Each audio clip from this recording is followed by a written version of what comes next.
भगवान विष्णु जी से नारद जी ने कहा कि धरती लोक में जो आपकी तपस्या करता है, आराधना करता है, वो तो दुख में रहता है, और जो आपका नाम नहीं लेता वो सुख में रहता है।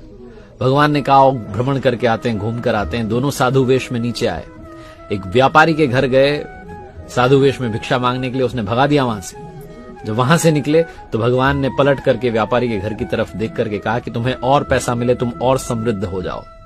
वहां से पहुंचे एक झोपड़ी में, एक माता जी रहती थी, भगवान की पूजा करती थी।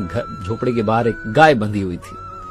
जाकर के भिक्षा मांगी तो माता जी ने कहा भोजन तो नहीं करवा सकती हूँ, दूध का इंतजाम कर सकती हूँ, गाय क्योंकि मेरे पास है। दूध का इंतजाम किया, आराम से उनको आसन पे बैठाया। उसके बाद जब वहां से चले तो पलट करके भगवान ने झोपड़ी की तरफ देख करके कहा कि तुम्हारी गाय बहुत जल्दी चल बसे।